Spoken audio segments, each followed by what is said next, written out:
It's that time of year again, the time of year where gamers and football fans across the world all wait in anticipation to see something brand spanking new, something that's never been seen before, something experimental maybe, something that really pushes the boat out and something that's strangely satisfying? Well, Jose Mourinho's a part-time gangster now and apparently he's one of Stormzy's mandem, so that's new. But what about FIFA 23, I hear you cry? Well, there's nothing new to see here, I'm afraid. I do tell a lie, EA have made some changes this year, so let's have a gander at what they've added this time round. Firstly, they've added the option to disable critical commentary, so the commentator will no longer criticise you. I mean, if you're offended by a video game's commentary, then you're beyond a snowflake. You're a melted snowflake that has absolutely no chance at succeeding in life. Oh, Mummy, the man on the telly shouted at me again because I ballooned my shot into row Z.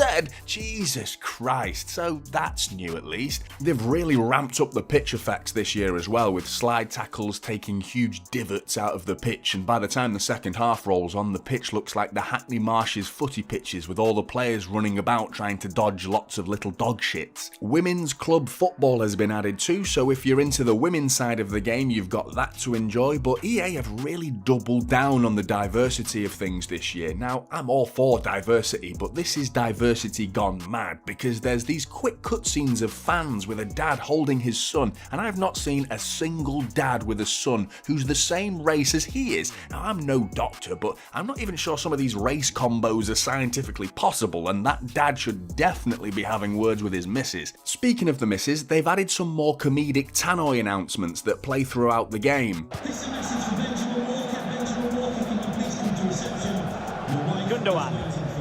Benjamin Walker sounds like he's in deep shite with his Darth Vader wife. Would Benjamin Walker please come to reception? Your wife is waiting for you. I'd stay exactly where you are, Benjamin, if I was you, but credit where credit's due. The visuals are looking a lot crisper than previous years. PC players can now get the absolute maximum out of the game thanks to it not being held back to the console's last-gen version of the game, but your graphics options are still pretty limited. A new strand-based hair option is available though in the graphics option, so you can now see Jack Grealish's luxurious hair waft around in all its glory as he smashes one top bins in stoppage time against Villa after going 3-0 down to complete a 4-3 comeback. Had to get that in there. Now, I'm more of a career mode player myself, and sadly there's very little that's been added to the career mode this year other than the option to play as a top tier manager, so you can be Pep Guardiola rather than creating your own Pep from wish.com. I do like to dabble in the Ultimate Team every now and then, and as you'd expect, the area containing the most microtransactions is the area that EA have spent the most time on once again. The chemistry system has been revamped, so rather than chemistry being associated with the players next to each other, it's applied across the whole team, which I think is a much better way of the chemistry system to work. We've also got the option to preview packs every 24 hours, so if you don't like the looks of what's inside, you can save your coins for another pack, but only once every 24 hours. All the other modes are still there with a few little tweaks. Your progression is shared across both Volta and Pro Clubs, so your seasonal points can be spent in both modes. There's some new skill perks added to the RPG style skill tree in Volta, which are Poacher, Light Passes, Interceptor and Chase Down. 6 new arcade games have been added, which are Dribble King, Obstacle Course, Foot Golf, 4 Squares, Battle Buckets and Capture the Ball, and there's a few new animations that fall under the umbrella of that ridiculous marketing buzzword hypermotion, though this year it's hypermotion 2. What is that, honestly? Hypermotion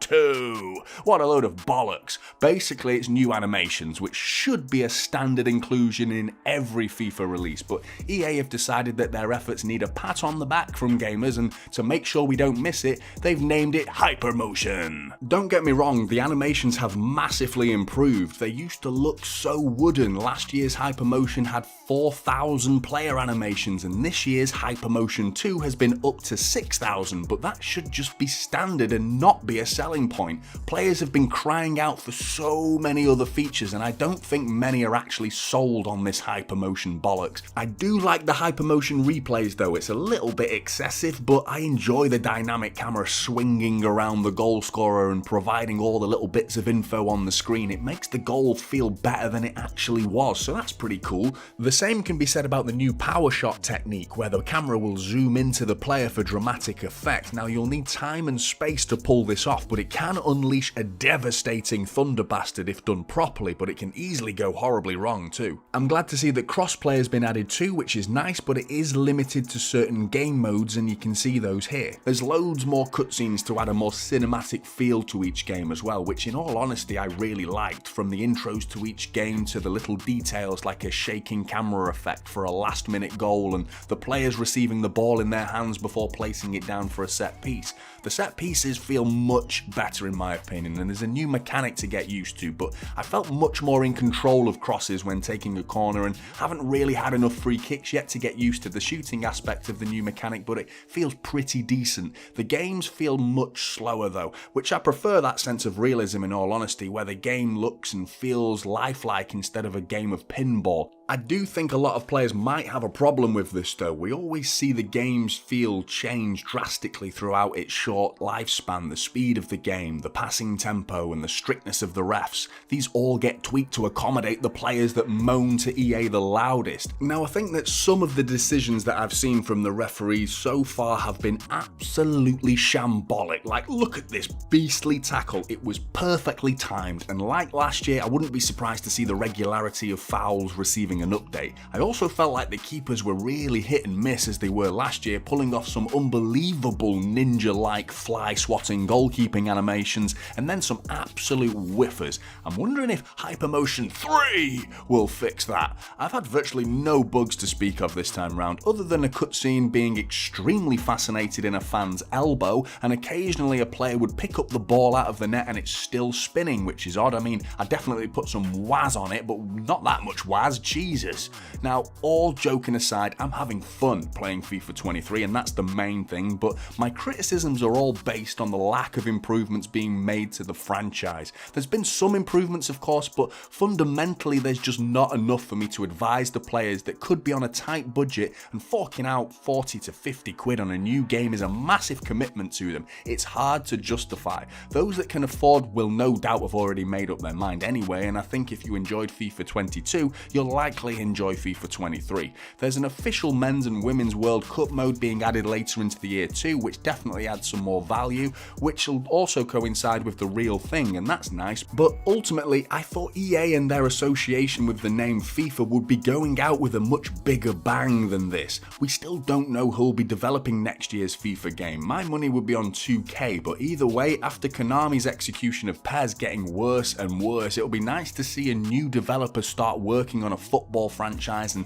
seeing what competition they can add to the market. The pressure's on EA now, so it'll be interesting to see where they go from here. One thing I do not want to happen though is to see the licensing of teams being split up between games, because there's only going to be one loser in that situation, and that's the players. Anyway, will you be giving FIFA a miss this year, or are you picking it up regardless? Let me know your thoughts, and I'll see you in the next one.